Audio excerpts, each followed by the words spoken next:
Conexión Dispersa es una estación plural. Las opiniones de los locutores son su responsabilidad, mas no de la estación.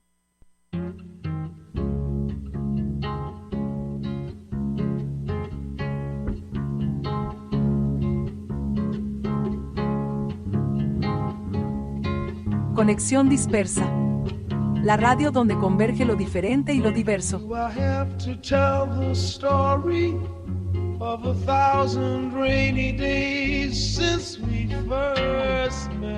El jazz no es solo un conjunto de notas musicales. Es una forma de ser, una forma de pensar. Es vida.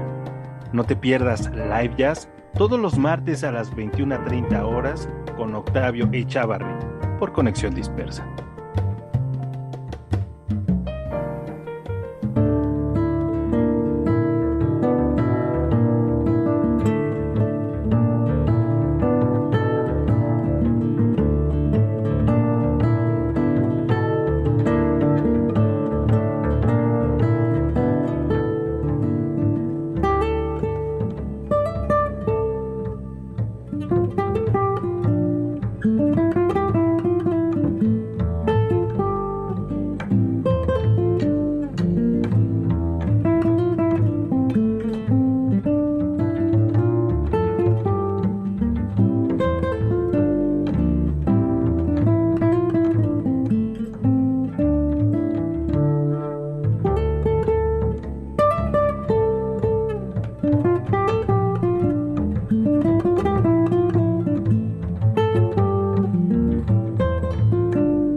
tal? Muy buenas noches, bienvenidos sean a Live Jazz, este programa que presenta lo mejor, lo más interesante, lo que está pasando en la escena jazzística nacional.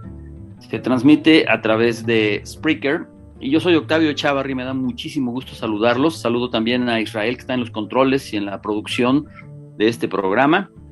Hoy iniciamos con un tema titulado Jerusalén. Es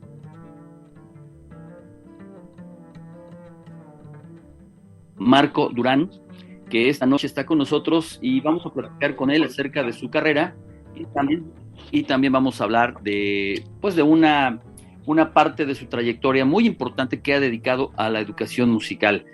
Marco, ¿cómo estás? Buenas noches. Hola, buenas noches, Octavio. Buenas noches a todos. ¿Cómo estás? Muy bien, aquí andamos pues disfrutando de tu programa. Muchas gracias por todos los que están conectados y aquí listos para platicar.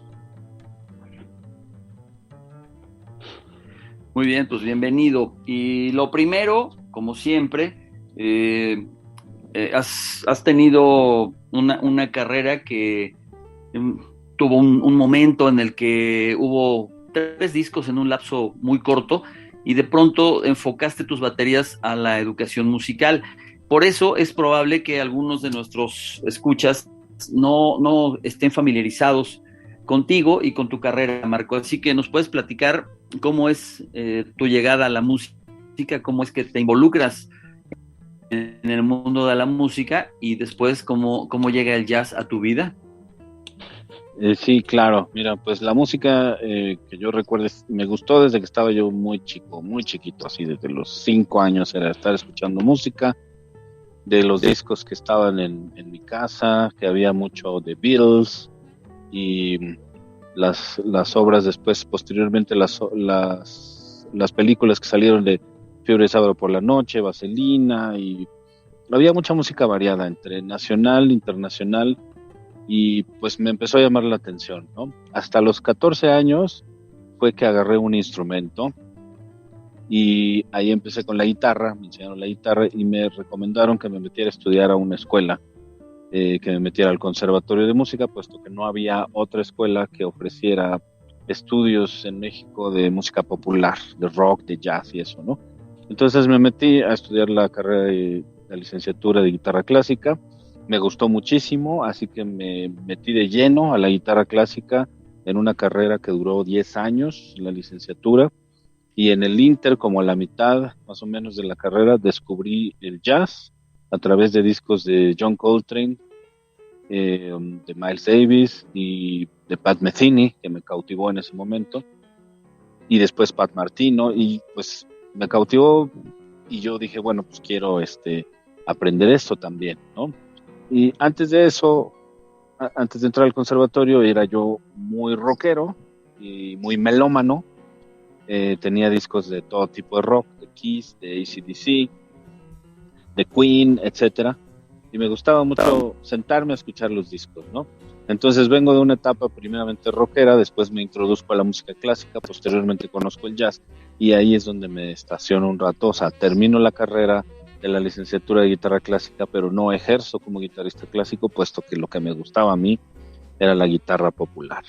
Entonces, posteriormente empiezo a buscar trabajo de músico de sesión, empiezo a trabajar con artistas y hasta el 2000 más o menos es cuando empiezo a componer música ya mía, ¿no?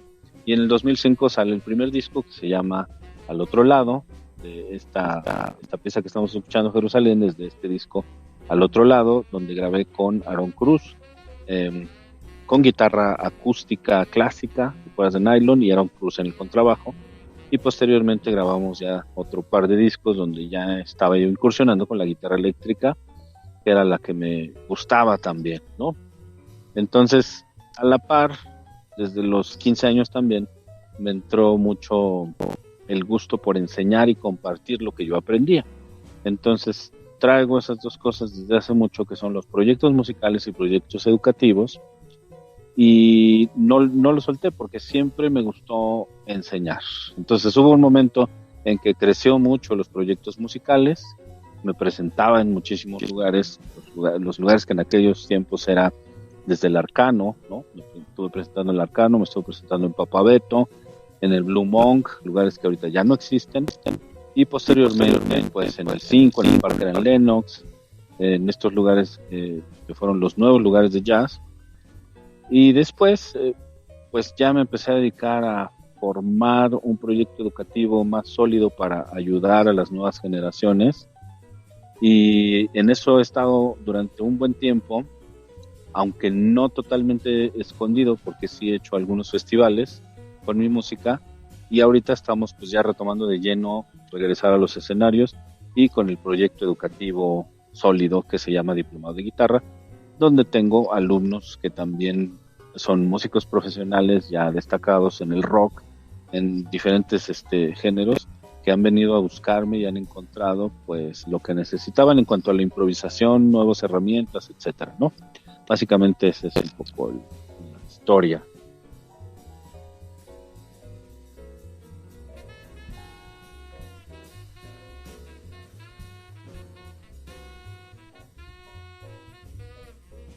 Bueno, pues gracias, buenas noches. Ya nos...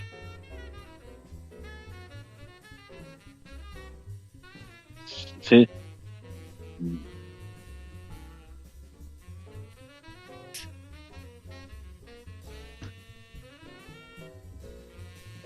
Sí.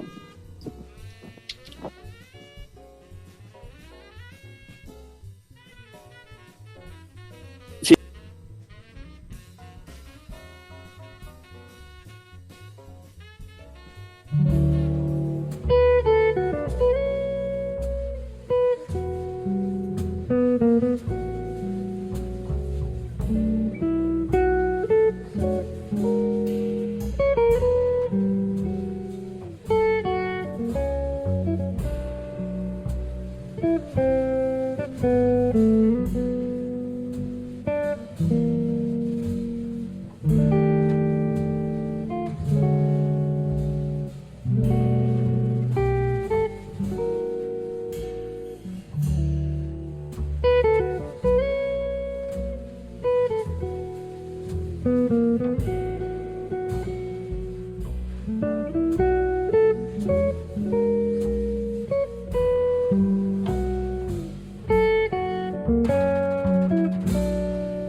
Hemos escuchado Dulce Mirada, otro tema de Marco Durán. Una disculpa, tuvimos algún problema con la conexión, pero ya estamos nuevamente con ustedes. Y Marco Durán está con nosotros. Marco, nos estabas platicando acerca de tu carrera y bueno, pues prácticamente ya nos dijiste todo, así que nos escuchamos el próximo martes. No es cierto. Hablabas de que estuviste tocando como músico de sesión. ¿Con quiénes estuviste compartiendo escenario? Bueno, desde el principio, cuando estaba en la guitarra clásica, me tocó con la Orquesta Sinfónica Nacional y en algún momento hicimos una presentación también con Plácido Domingo, pero ya yendo yo en la guitarra eléctrica. O sea, estaba la orquesta, tocaron todo el show de orquesta con Plácido, pero al final se aventó Bésame Mucho y otra de ese tipo. Esos fueron como los ancores y ahí es donde participábamos el grupo pop, ¿entiendes? Ajá.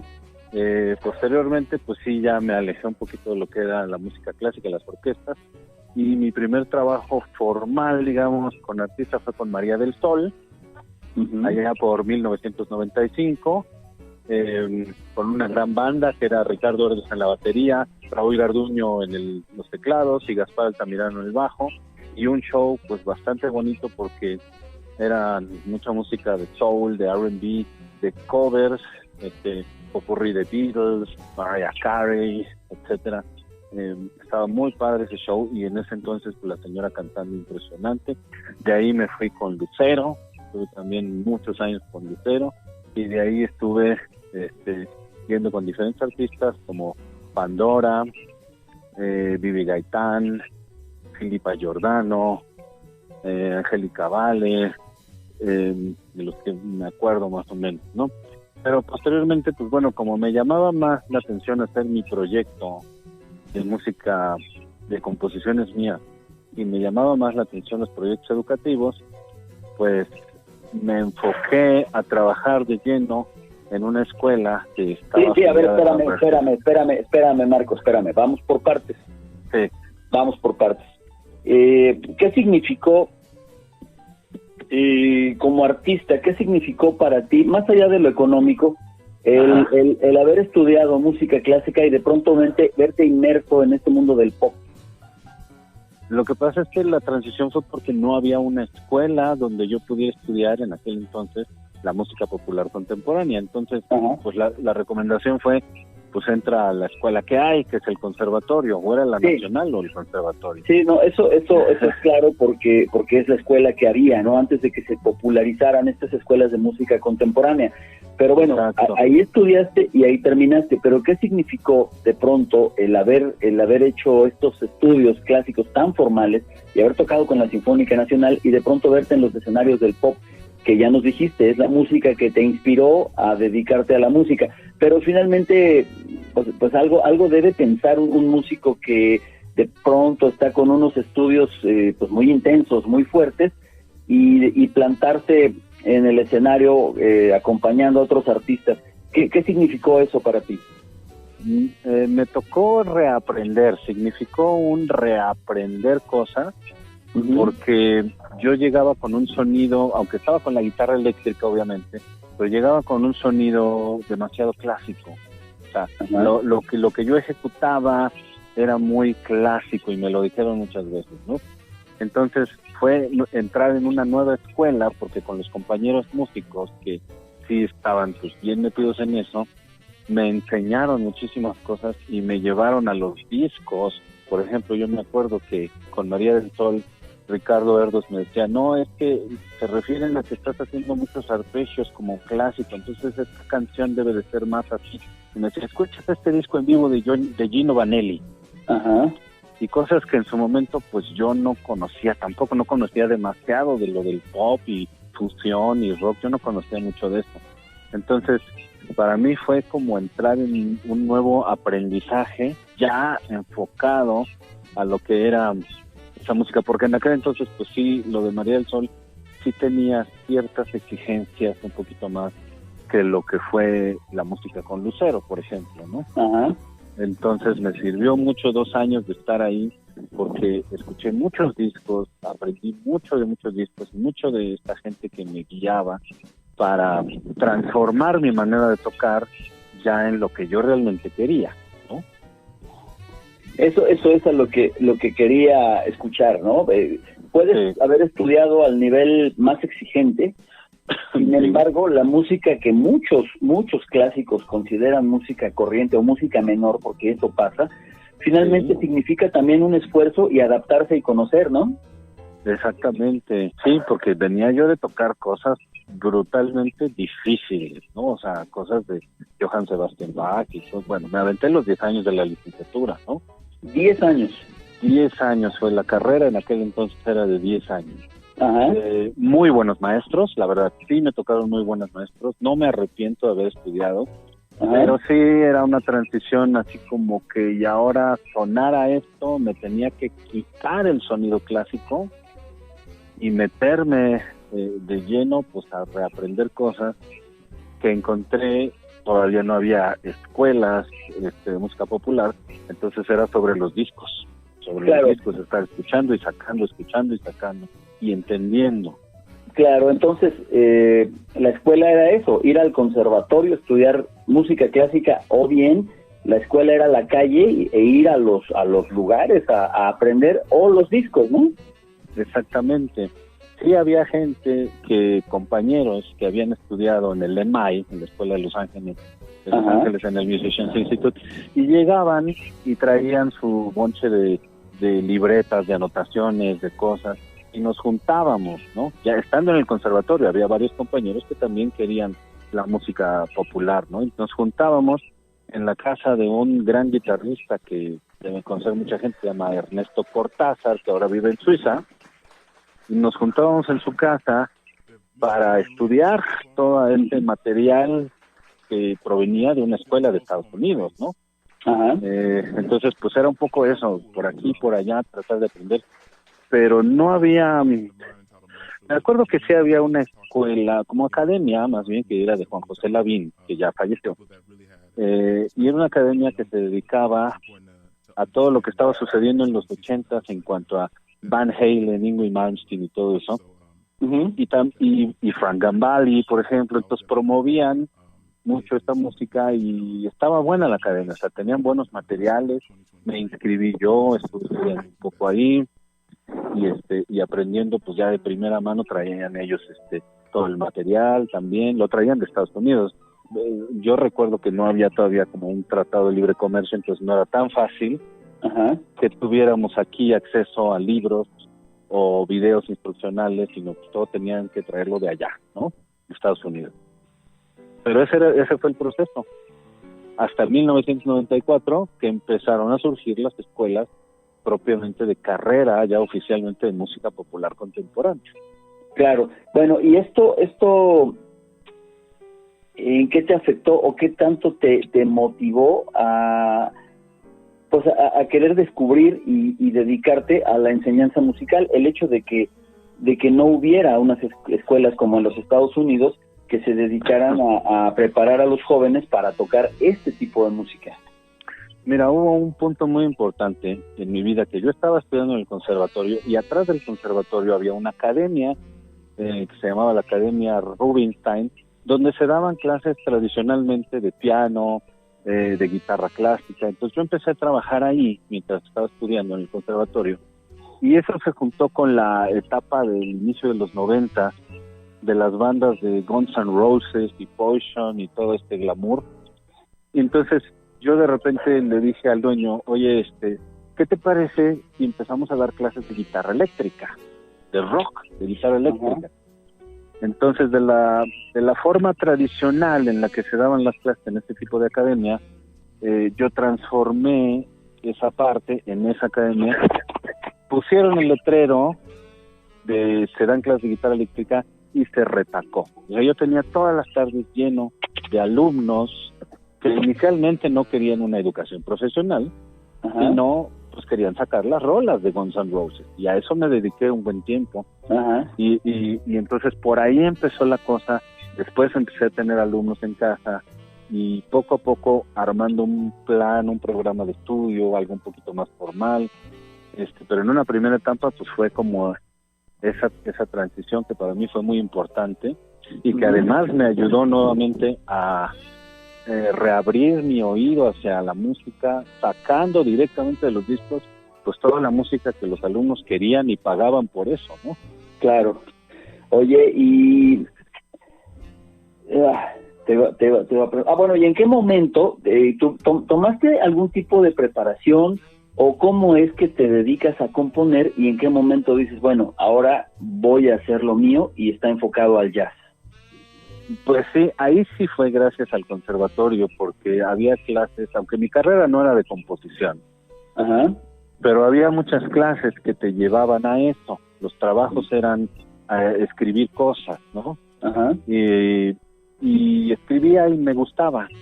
Y llegaba un momento en que mi maestro de guitarra también me decía, oye, eso que hiciste está mejor que muchas cosas que he escuchado de otros compositores. Entonces, eso de la composición me empezó a gustar mucho y veía que pues estas herramientas me estaban sirviendo hasta que posteriormente, te digo, como en el 2000, después de haber explorado con los artistas y todo, en el 2000 formalmente empiezo a componer, o sea, te digo, bueno, yo quiero hacer algo mío, ¿no?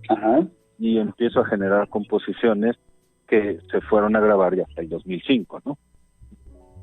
Correcto. Bueno, pues esa es la primera parte de digamos, de tu historia musical, ¿no? Sí. De pronto surge una escuela, una academia, que tuvo momentos brillantísimos y tuvo, no sé si fue la primera, pero tuvo un contacto muy estrecho con la que es considerada la escuela de música contemporánea más importante del mundo, que es el Berklee College of Music de Boston. De pronto se abre esta escuela, la Academia de Música Fermata, que tuvo momentos muy brillantes y que de la cual egresaron, o cuando menos estudiaron algún tiempo, figuras que después se hicieron famosas en la escena musical de México. ¿Cómo llegas tú a Fermata? Primero llego en 1998 como maestro de guitarra, ¿no? Gracias a la llamada de uno de los dueños, de los directivos, me habla y me dice, necesitamos un maestro de guitarra, ¿no? Entonces yo llego en 1998, todavía no estaba la alianza con Berklee, y en el 99 se genera la alianza con Berklee. Primero lo que hacen es ir a dar un curso a Fermata, los maestros de Berklee, y después de ese curso es cuando ya oficialmente se firma el acuerdo de pertenecer a la red de trabajo de las escuelas de todo el mundo afiliadas a Berklee, y Fermata es seleccionada en México para eso, y entonces empiezo yo a colaborar dentro del staff, ya dejo de ser nada más maestro de guitarra, y empiezo a colaborar elaborando planes de estudio, de armonía, de ensamble, etcétera.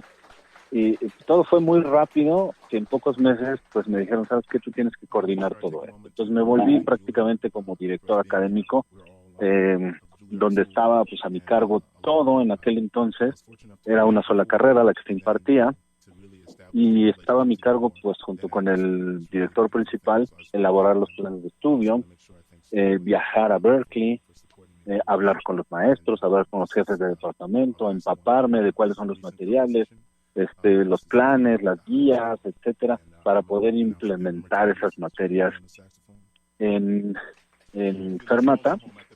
Pero yo creo que lo más importante, o sea, eso fue algo importante, pero lo más importante era que nosotros pensamos en que estábamos haciendo la escuela que nos hubiera gustado tener, ¿no? O sea, todo eso que me hubiera gustado en una escuela tipo conservatorio, de estar en un ensamble tocando piezas de Pat Metheny con otros músicos, o piezas de James Brown con otros músicos, eso es lo que a mí me hubiera gustado, y eso es lo que le estábamos dando a los alumnos con esta nueva escuela, este nuevo proyecto. Bien, y esas, ¿qué nos platicas de esas visitas al Berklee College of Music?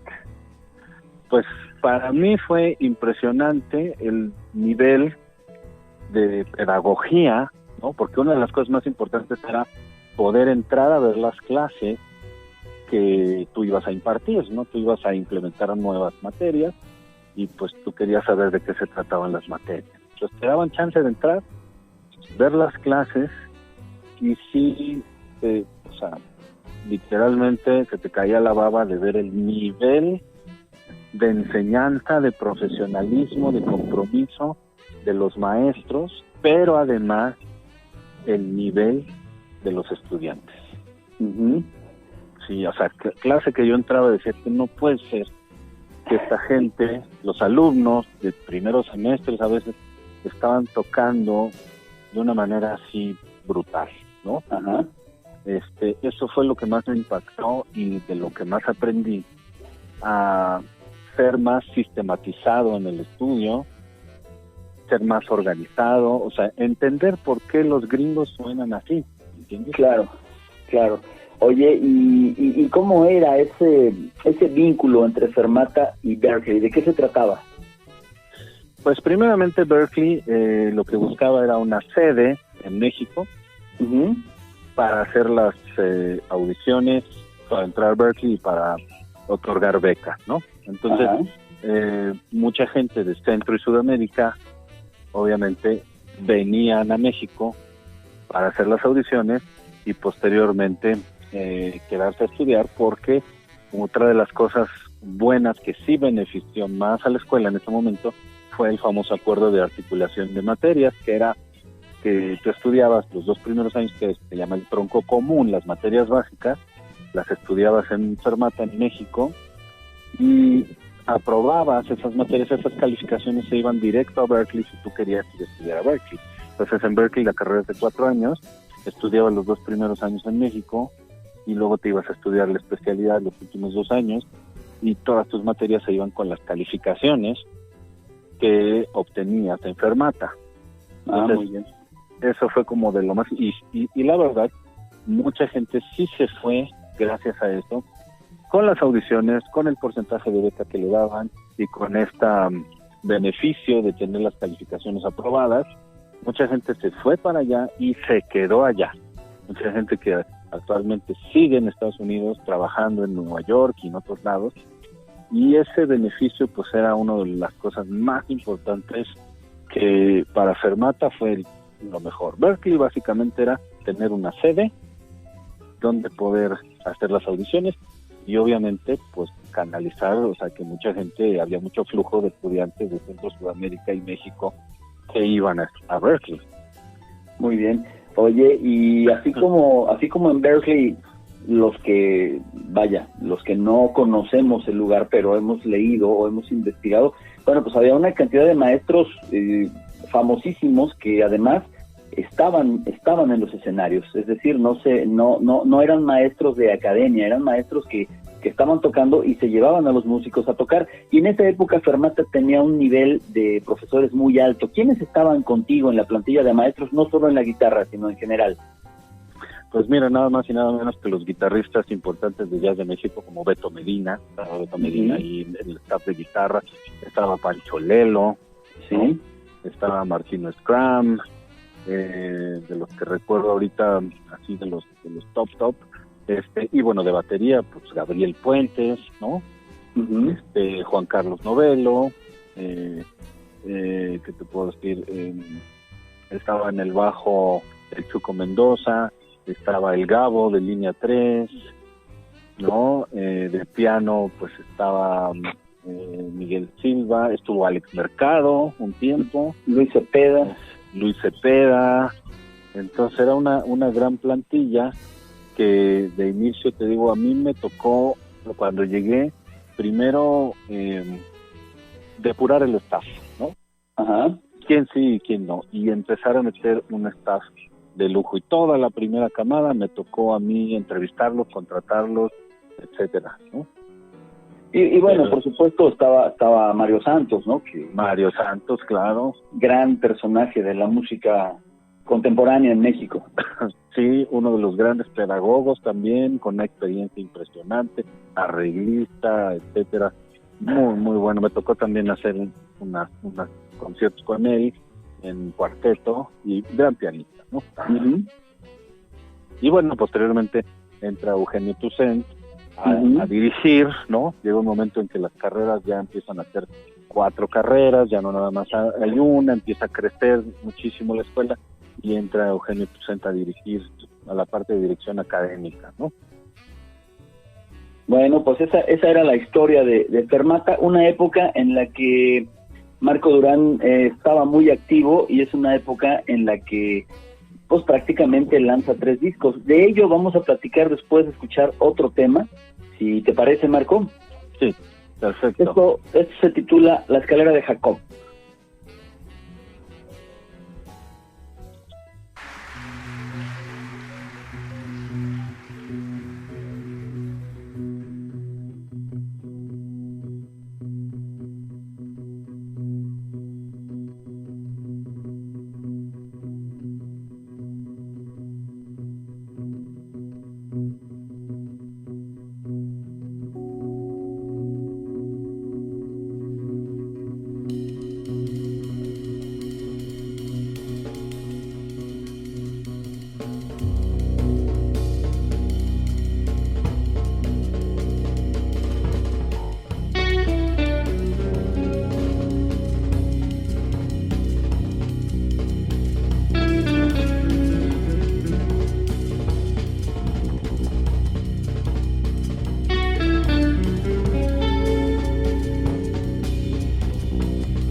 Esto que estamos escuchando es La escalera de Jacob, obra de Marco Durán, quien está con nosotros esta noche platicándonos acerca de su carrera, sus inicios, cómo se envuelve en la educación musical. Y ahora, mi querido Marco, estábamos hablando de la época de Fermata, y es una época en la que, además de que tenías una presencia constante en los escenarios, también una época en la que lanzas, pues prácticamente es en esa misma época en la que lanzas tus 3 discos, ¿cierto?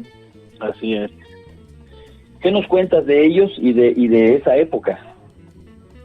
Bueno, el primer disco, antes de ya esta grabación final, que es ya al otro lado, en un formato de dueto con Aarón Cruz y yo en la guitarra clásica, hubo muchos intentos de hacer esa misma música, porque empezamos primero con quinteto, después cuarteto, después trío, incluso hubo algunos intentos de ya hacer grabación en trío, pero finalmente por una o por otra razón fuimos a dar al dueto con guitarra acústica, mientras yo estoy tocando mucho tiempo con Aarón desde el 2000, y tocábamos a trío y él me conocía como el guitarrista eléctrico. En algún punto que estuvimos haciendo trío con Hernán Hetz, se me ocurrió llevar la guitarra acústica de nylon. Y entonces Aarón me hizo un comentario así como, ese es tu instrumento, ¿no? Porque él sentía que yo estaba haciendo frases y cosas diferentes de lo que estaba haciendo con la guitarra eléctrica. Entonces para él le sorprendió algo que no conocía y que pues era mi alma mater de hace muchos años. Entonces fuimos a dar finalmente a decidir grabarlo a dueto. Entonces eso sale en 2005, el primer disco. En aquel entonces es muy importante mencionar que sí había grabaciones de músicos mexicanos, siempre las hubo, pero muchas veces no era tan fácil grabar totalmente independiente. O sea, ese disco lo pagué yo completamente, lo produje yo. O sea, hacer una cosa así, antes había como pequeñas compañías que apoyaban a que tú pudieras hacer tu producción y se asociaban contigo para poder distribuirla, ¿no? Pero hacer una producción totalmente independiente no era tan fácil y no cualquiera lo estaba haciendo. Entonces, cuando lo sacamos, pues sí tuvo tal impacto que, gracias a Dios, me fue muy bien con las reseñas de los medios, de periódicos, de revistas, etcétera. Entonces ese disco fue como el abrir el terreno para poder empezar a hacer presentaciones y poder seguir adelante. Precisamente yo estaba buscando hacer la presentación de ese disco en la Sala Blas Galindo, tal cual como estaba grabado el disco, en dueto con Aarón Cruz, y busqué una fecha, me dieron una fecha en la Sala Blas Galindo, pero Aarón no podía finalmente en esa fecha. En un principio me dijo no puedo, y decidí hacer la versión de trío. Dije, bueno, pues entonces vamos a hacer, no vamos a presentar el disco, vamos a hacer el mismo material, pero en trío, con la guitarra eléctrica, con la batería, el bajo. Y posteriormente Aarón me dice que sí puede, y yo decido hacerlo ya en ese formato de trío. Un amigo va con su equipo, me dice, hoy te lo voy a grabar para que, pues básicamente era como para que quedara de recuerdo el concierto. Lo grabamos tal cual, así como lo sonamos, y después lo escucho y me gustó. Entonces dije, oye, pues este disco estuvo bien, el concierto suena bien, vamos a ponerlo en manos de un profesional, alguien que lo mezcle, que lo masterice. Hablé con uno de los grandes, que es Juan Citalski, y me dijo, claro que sí. Me ayudó a hacer esa grabación, a hacer la disco, y pues tenemos ahora el en vivo al otro lado, que sale inmediatamente después. El al otro lado sale en 2005 y en vivo al otro lado sale en 2006. Entonces, pues son las mismas composiciones, pero con la versión en trío. Y estuvo muy bueno ese concierto en la Sala Blas Galindo, ¿no? Posteriormente pasan algunos años y por un amigo que me anima a meterme al estudio nuevamente, compongo nuevo material y sale este tercer disco que se llama El Camino, ¿no? hubo muchas presentaciones, hubo mucha gente con la que toqué a lo largo de estos 3 discos, en formato cuarteto, en formato trío. Casi, irónicamente, el formato dueto casi no se tocó, no se volvió a tocar. Solo en un festival lo hicimos, pero posteriormente todo lo que se hizo de presentaciones fue con el trío y a veces con el cuarteto, pero más se hacía con el trío. Y tenía yo muchas más composiciones que a la fecha pues no hemos podido grabar, pero sí tengo un acervo de muchísimas composiciones que me gustaría ya plasmar en un nuevo disco, pero por una u otra situación se volvió más complicado hacer una producción independiente. Sin duda, pero bueno, sabemos de tu propia voz, y lo mencionaste al inicio, estás tratando de retomar la carrera en los escenarios y en los estudios de grabación. Cabe mencionar que en esa época en la que Marco tenía una actividad, además de su gran actividad como educador, tenía una actividad intensa como músico, y recibió elogios de personajes como Larry Carlton en un programa que teníamos en MBS Radio. Pusimos música de artistas mexicanos, y Larry Carlton quedó muy impresionado con lo que escuchó de Marco Durán. Fue una sorpresa para Larry Carlton haber escuchado eso. Y también hubo un concierto con el trío de Alex Skolnick, el guitarrista de Testament.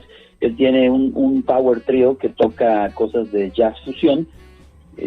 Tuvimos a Alex Skolnick en México, en la Sala Blas Galindo, y pues pensamos en invitar a Marco Durán para que abriera ese concierto. Bueno, pues inicialmente le mandamos la música a Alex Skolnick para ver si autorizaba que hubiera un grupo abridor. Lo oyó y dijo que por supuesto que lo que había escuchado le había gustado, pero no paró ahí la cosa. Resulta que en el soundcheck con Alex y su grupo, pues oímos a un Alex Skolnick muy bien, un gran guitarrista, un gran grupo como el que traía. Sin embargo, cuando tocó Marco con su grupo, yo creo que algo sintió Alex Skolnick, sí sintió que le estaban pisando los callos, porque a la hora de salir a su concierto, bueno, salió con un nivel brutal, porque sí, definitivamente estaba sintiendo que le iban a robar el reflector. Claro, no en este nivel de competencia, porque son músicos profesionales, tanto Marco como Alex, y están más allá de todo ello, pero sí de pronto hubo esa sensación de que Alex sintió que el nivel que demostró Marco con su grupo fue muy alto y que tenía que superarlo, eso sin duda alguna.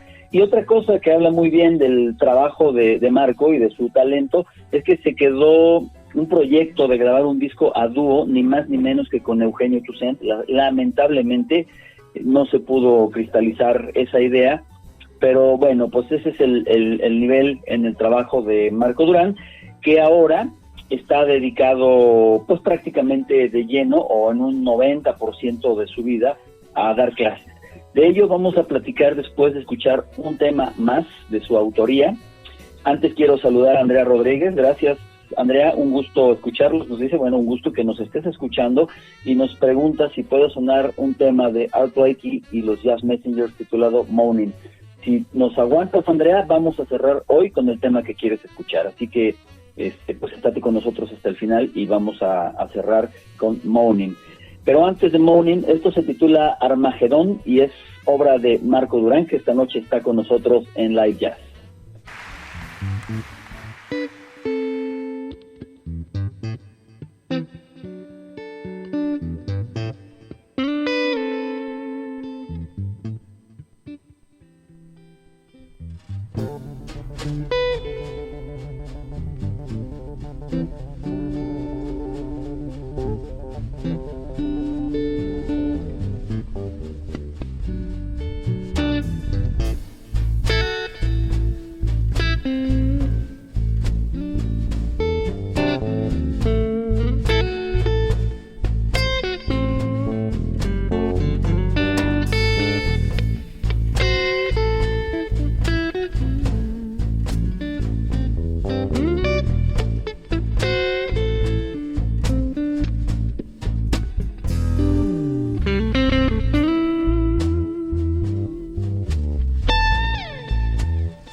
Esto que escuchamos es Armagedón de Marco Durán, y pues estamos entrando a la parte final.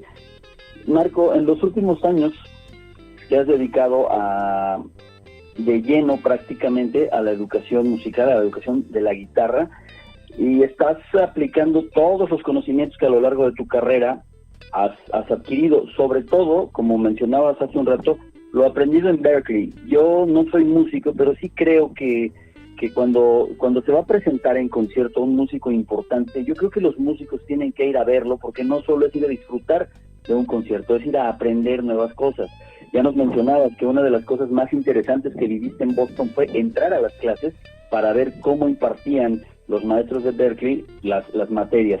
Todo eso que has aprendido, ahora lo estás aplicando y estás compartiendo tus conocimientos. ¿De qué se trata este proyecto? Bueno, pues actualmente es un proyecto que se llama Diplomado de Guitarra, ¿no?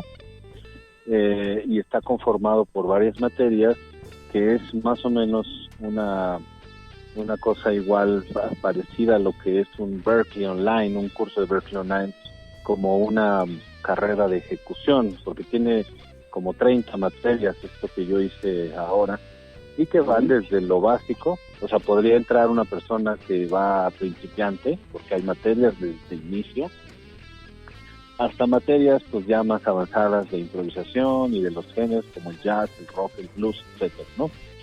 Cada materia contiene varios videos y es exactamente el mismo formato que usa Berklee Online. Tú tienes los videos que una vez que te inscribes puedes verlos con la liga de videos que se te da, los puedes ver a cualquier hora, en cualquier momento, los puedes ver varias veces, puedes estar ahí aprendiendo y todo es práctico, hay pistas para todo, entonces la gente lo que hace es hacer las tareas que dice ahí mismo en los videos. Y del otro lado, yo estoy como el coach, el mentor, el maestro, que está disponible también 24/7. Todos los días, a cualquier hora, en cualquier momento yo estoy recibiendo preguntas, dudas, tareas en video, etcétera, para estar coachando. Creo que la parte más importante es que alguien te está diciendo, vas bien, no vas bien, esto sí lo entendiste, este ejercicio está bien, esto no está bien tocado. Entonces yo estoy ahí disponible para poder guiar ya de una manera más personalizada a cada uno de los alumnos, ¿no? Así es como está conformado ahora el nuevo sistema en línea, ¿no? Que ahora es mucho más fácil pues hacerlo en cualquier lugar, en cualquier momento, en cualquier ciudad, país, lo que sea. ¿Cuánto dura un diplomado de estos, Marco? Pues mira, yo siempre sugiero la estancia de 1 año porque pues cada quien llega con conocimientos diferentes, ¿no? Algunos más avanzados, algunos principiantes, y también cada quien llega con las posibilidades de la disponibilidad de tiempo que tiene para estar en casa practicando, ¿no? Entonces hay algunos que avanzan muy rápido y algunos que sí se toman tiempo porque trabajan en alguna otra cosa. Entonces, por la cantidad de material que hay, yo siempre sugiero la estancia de 1 año, pero al final cada quien puede estar el tiempo que quiera. La verdad es que los alumnos que tengo, los destacados alumnos que tengo, han decidido estar mucho más que 1 año y muchos de ellos han estado 3 años conmigo.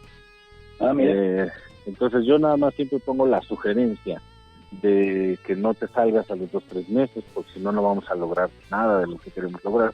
Yo sugiero la estancia de 1 año, pero ahora sí que cada quien lo maneja hasta donde quiera y como quiera, ¿no? Es decir, si yo considero a los 4 meses que ya estoy o que ya tengo lo que quiero, ¿me puedo salir? Exactamente, sí. Correcto. ¿Y el tiempo máximo es 1 año o puede ser más? Puede ser más, sí. Depende, hay gente que no alcanza a ver todo el material en 1 año por las actividades extras que tiene, y además de que siempre estamos incorporando más cosas. Este diplomado de guitarra está enfocado mucho hacia la ejecución, pero también estamos elaborando ya lo que se llama el curso de composición en jazz, que ese va a ser otra serie de videos. Entonces siempre hay cosas nuevas y la gente pues va decidiendo que quiere más, ¿no? Entonces está más de 1 año. Correcto. Y este diplomado, hay muchos de los alumnos que estuviste en Fermata que ahora son figuras de la escena de la música popular en México, y ellos avalan avalan tu trabajo. ¿Quiénes son algunos de estos alumnos que tú enseñaste y que ahora recomiendan tu trabajo? Pues uno de los importantes, bueno, de una banda pop que mucha gente conoce, se llama Camila, la banda. El guitarrista es Pablo Hurtado, que es el miembro oficial de esa banda. Fue un gran guitarrista, fue un gran estudiante también en su momento, muy talentoso. Y de hecho pues tenemos un video promocional donde él habla y recomienda el curso, ¿no? Bueno, sí. también están algunos otros personajes que son amigos tuyos y que avalan tu trabajo, ¿no? Sí, y que de alguna manera, bueno, Pablo Hurtado fue alumno mío en su momento en Fermata. Ahorita yo lo invité a retomar, a que degustara el curso, ¿no? Pero ya lleva 5 años Tonio Ruiz, que es el guitarrista de Coda y Cubo. Ajá. Ya hicimos cuentas y lleva 5 años conmigo. Estudiando, pues en un inicio estuvo de manera presencial, antes de que yo me mudara de la Ciudad de México, antes de que llegara la pandemia, estuvo de manera presencial conmigo, y actualmente pues hemos seguido en contacto a través de Skype también y a través de los videos, ¿no? Fue un gran guitarrista, pero que venía buscando nuevos recursos dentro del jazz para mejorar su improvisación. Entonces él, aparte de querer aprender jazz, lo aplica en el rock y lo ha aplicado de una manera impresionante. Sí, le ha cambiado muchísimo su forma de escuchar y de tocar. Y otro es Adolfo Romero, que es el guitarrista de La Barranca. Mucha gente conoce a la banda de La Barranca, pero posiblemente no conozcan tanto el trabajo de Adolfo Romero.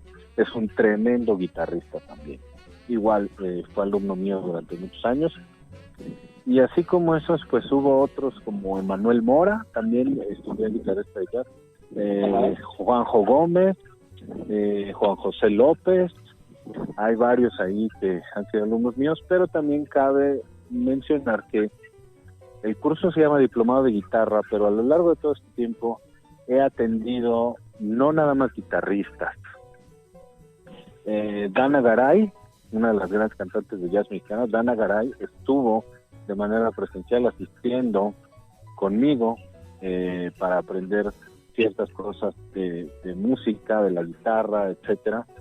Y hay otros por ahí, está el bajista de Luzbel, Humberto Vázquez. El bajista de Luzbel. He tenido bajistas, he tenido pianistas, he tenido cantantes de todo tipo. En un inicio tuve hasta saxofonista, Sergio Galván, fue alumno mío hace muchos años, por ejemplo. Entonces, no nada más es que impartamos para guitarristas, sino también he podido ayudar a otras personas, y sobre todo también en el área de composición de canciones, que también está apoyando a mucha gente. Correcto. Y bueno, Oye, sí. No, perdón, dime. Y también hay otros alumnos que pues empezaron como no siendo muy conocidos, y hoy en día pues tienen un montón de fans porque han llegado a tocar muchísimo. Ahí también tengo unos videos promocionales de cómo están tocando varios de mis alumnos que en un inicio no tocaban así, ¿no? Esa era la pregunta, Marco. ¿Hay algún video demo para que la gente se dé una idea de cómo es un diplomado, una clase del diplomado de guitarra? Sí, en mi perfil de Facebook, sobre todo, sí he puesto cosas en Instagram y actualmente el TikTok es nuevo, pero estoy poniendo varias cosas ahí. Pero donde más van a encontrar es en mi perfil de Facebook, donde hay videos donde estoy dando clases demo, ¿no? Probaditas de lo que hacemos en el diplomado. Están los videos promocionales de la gente que recomienda el curso, están los videos de mis alumnos, están videos míos, yo tocando, y videos donde estoy hablando precisamente de lo que hablamos hoy, mi experiencia en el conservatorio, mi experiencia en Berklee, este tipo de... Pues hay variedad de videos ahí donde pueden darse cuenta de pues mi trayectoria, el curso, los resultados del curso, etcétera. También hay muchos alumnos que lo hacen totalmente de hobby, que en algún momento quisieron ser guitarristas, son muy buenos, pero se dedican a otra cosa totalmente y lo hacen a su paso, y están muy muy contentos con el programa, ¿no? Entonces actualmente atiendo guitarristas que ya son famosos, guitarristas que sí se dedican a esto, guitarristas que lo están haciendo de hobby, principiantes, intermedios, avanzados, etcétera, ¿no? Y la gente interesada, ¿cómo puede recibir informes? Actualmente directamente en el Facebook.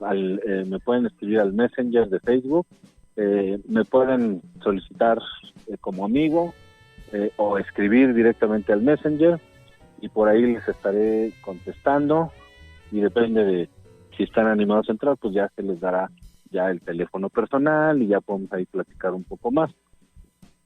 ¿Cómo te encuentran en las redes sociales? En Facebook como Diagonal Marco Durán Jazz, igual en Instagram, Marco Durán Jazz, en TikTok, no me acuerdo cómo quedó ahí pero bueno, ponen Marco Durán y me van a encontrar como Marco Durán. Ok, entonces ahí me encuentran, pero sobre todo en Facebook es donde me pueden mandar mensaje. Bueno, también en Instagram me pueden mandar mensaje.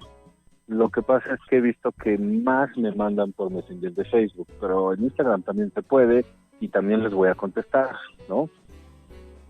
Perfecto. Algo más que quiero mencionar y que es importante, también lo mencionábamos al principio, estás como retomando no solo el intento de retomar los escenarios para compartir tu música, también estás retomando las clínicas y las masterclasses presenciales. Recién acabas de estar en Tabasco y creo que fue un éxito.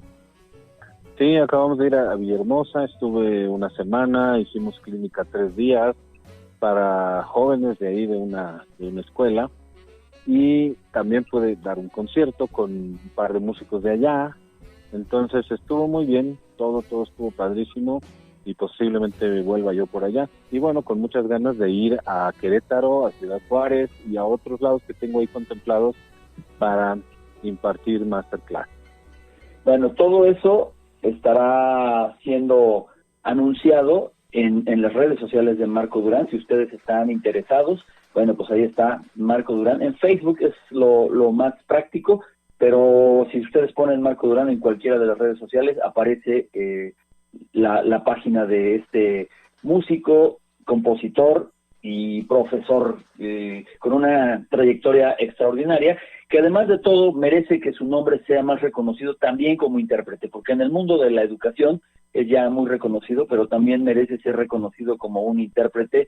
De pronto, ya lo mencionamos, la carrera en los escenarios se vio detenida, pero está la intención de retomarla y ahí vamos a estar presentes para darles a conocer cuándo se presentará Marco Durán, con su guitarra solo, con dueto, a trío, a cuarteto o lo que sea. Marco, siempre para terminar, a mis invitados les doy 2 nombres y me tienen que decir en este momento a quién quisieran escuchar o en este momento quién les gusta más. No se trata de que me digas si la influencia, si la técnica, no, nada más que me digas el nombre de a cuál de cada 2 que te voy a mencionar preferirías en este momento, ¿sale? Ok. Larry Carlton o Larry Nauer. Larry Carlton. Pat Metheny o John Scofield. John Scofield. Pat Martino o John Abercrombie. Pat Martino. Grant Green o Joe Pass. Grant Green. Charlie Christian o Django Reinhardt. Ahí sí estuvo bien difícil. Charlie Christian. Jimi Hendrix o Jeff Beck. Jeff Beck. La gente siempre intenta emparejar a Clapton con Beck, pero creo que Clapton Beck es el que está más cerca de Jimi Hendrix. Bueno, ese es un comentario. Ahora, Eric Clapton o Jimmy Page. También es bien difícil eso. Eric Clapton. Eddie Van Halen o Randy Rhoads. Eddie Van Halen. Joe Satriani o Steve Vai. Joe Satriani. Alex Skolnick o Kirk Hammett. Alex Skolnick. Steve Ray Vaughan o Joe Bonamassa. Steve Ray Vaughan. John McLaughlin o Larry Coryell. John McLaughlin. Y esta porque sé muy bien de tus gustos, creo que ya me la sé, pero quiero preguntarlo. Steve Lukather o Neil Schon. Esa también es dificilísima, porque Neil Schon es una cosa brutal. O sea, es muy difícil esa, tendría que ser empate porque son de mis favoritos los dos. o sea, los dos son una gran influencia. Escuché mucho a Journey, muchos años. Creo que más escuché a Journey que a Toto. Ajá. Y Steve Lukather lo escuché más, no al principio, no tanto por Toto, sino por Steve Lukather y los Lobotomies, por ejemplo, Ajá. otro tipo de bandas. Entonces, sí, es muy difícil. Tiene que empatar estos dos. Bueno, te la voy a perdonar, Marco. Gracias a Edmundo Rodríguez, que dice Marco Durán Guitar en TikTok. Muchas gracias, Edmundo. Oye, y también, también por último, también hay YouTube y es lo mismo, Marco Durán Jazz, y también los discos. Solo hay un disco en las redes que está al otro lado, los otros dos discos no están, pero también el que le interese me puede contactar por Facebook y ya por WhatsApp. Si nos contactamos, yo le puedo mandar la liga de los 3 discos para descargar en formato digital. No hay un costo fijo, es el donativo que cada quien quiera dar, pero pueden tener los 3 discos en formato digital. Perfecto. Oye, ¿y te quedan discos físicos? Ya no. Ya no, perfecto. Bueno, pues eso está tremendo. Creo que poca gente, Hernán Hedge creo que acaba de hacer algo parecido, pero esto que haces tú está a todo dar, un donativo, y tendrán ustedes la liga para los discos de Marco Durán. ¿Los discos se titulan, Marco? Es Al Otro Lado, el otro es En Vivo al Otro Lado y el otro es El Camino. Perfecto. Bueno, pues chequenlo, busquen a Marco Durán en las redes sociales, pregunten por los cursos. Ya lo dijo, no se trata de que vayamos a ser profesionales de la guitarra o de la música. Recuerden que el aprender un instrumento musical nos hace mejores personas y nos ayuda a desarrollar partes del cerebro que los que no tocamos nada no podemos desarrollar. Y además Marco es garantía porque es un gran educador. Mi querido Marco, muchísimas gracias. Estaremos al pendiente de lo que venga. Espero que vengan muchas cosas buenas y cuando empiecen a suceder volveremos a estar en Live Jazz. ¿Te parece? Sí, muchas gracias por la invitación. Un saludo a todos. Que pasen una buena noche. Gracias a Israel, que ha estado en los controles y en la producción. Yo soy Octavio Chávarri. El próximo martes habrá más en Live Jazz. Hoy nos despedimos con un tema que espero que siga ahí, Andrea Rodríguez.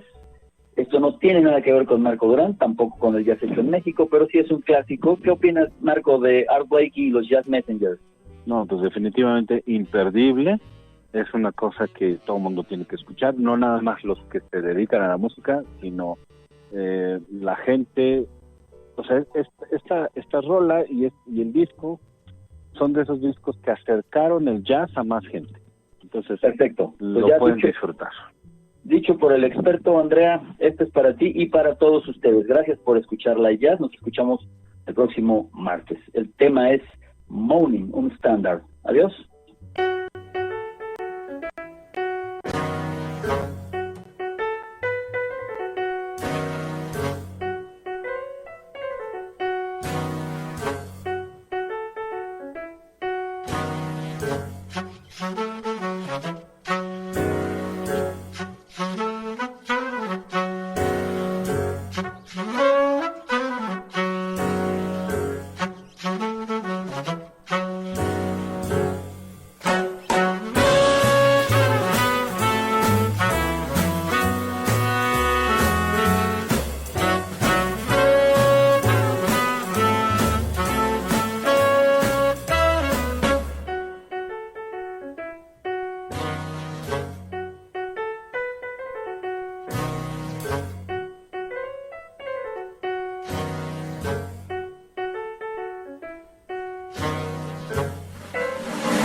Esto fue una producción de Conexión Dispersa, la radio donde converge lo diferente y lo diverso.